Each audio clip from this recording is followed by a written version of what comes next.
La vie de l'âme peut manifester du zèle pour Dieu, concevoir des plans pour éveiller l'Église de Dieu, avoir des projets pour étendre son royaume et lutter pour gagner beaucoup de pécheurs. Les motifs et les intentions de ces personnes sont bons, mais elles sont ignorantes à l'égard de tout ce que la vie naturelle peut accomplir dans le domaine du zèle, des projets et des efforts. Elles ne perçoivent pas ce qui est louable, c'est de faire seulement ce que Dieu a ordonné. Elles s'imaginent que le seul fait de faire son travail est quelque chose d'admirable. Elles n'ont pas encore réalisé que tout ce qui procède de la vie naturelle ne peut pas plaire à Dieu, malgré la pureté des motifs, des bonnes intentions ou des résultats attrayants. Trop souvent, dans l'œuvre de Dieu, les gens ne lui demandent pas quelle est sa volonté, son heure, comment il veut agir.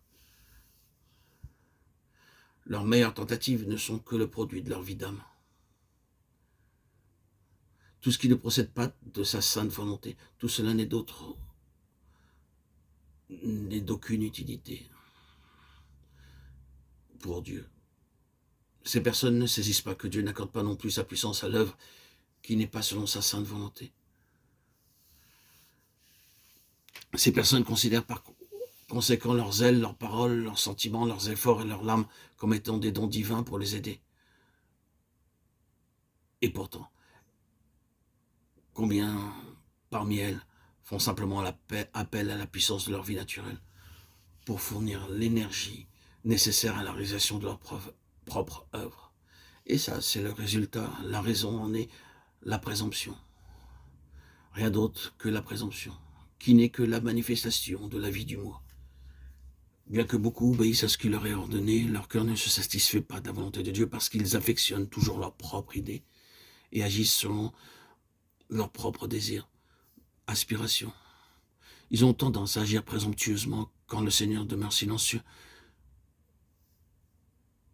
Permettez-moi de dire qu'à moins que nous jugions notre chair et nous laissons la croix traiter notre vie naturelle, qui est la vie du moi, la vie charnelle, nous pourrons peut-être d'un côté lutter pour obéir lorsque Dieu ordonnera, mais de l'autre côté, nous agirons certainement selon notre propre pensée, même si celle-ci est désapprouvée. Être présomptueux dans l'œuvre du Seigneur ne signifie pas nécessairement avoir de mauvaises intentions. Avant notre conversion, notre vie propre n'aimait pas servir Dieu. Mais une fois sauvés, nous aimons le servir. C'est alors que commence une période très dangereuse, car si autrefois nous refusions absolument de servir le Seigneur, nous désirons maintenant le faire toutefois. Nous voulons le servir uniquement à notre façon, à notre manière, selon nos aspirations et avec nos forces propres. Dieu ne veut pas simplement que nous le servions, il demande aussi à être servi selon les voies voulues par lui seul. Combien de fois son peuple s'est trompé en pensant que Dieu veut uniquement le service, en laissant à l'initiative des hommes la manière de le faire. Puissions-nous être éclairés pour voir que le Seigneur ne peut pas se satisfaire d'un service qui ne serait pas fait selon sa volonté. Bien plus encore, nous devons aussi nous assurer que le moment et la manière de procéder dans ce travail ont aussi été ordonnés par le Seigneur. Il nous faut donc de l'obéissance, de la patience, de l'écoute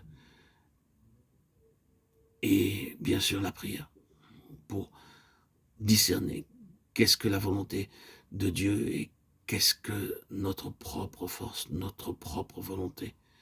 Elle est insidieuse, nos pensées peuvent nous tromper. Alors, il n'y a qu'une seule solution. Demander à l'Esprit Saint de nous aider, de nous guider, de nous montrer le tracé à suivre.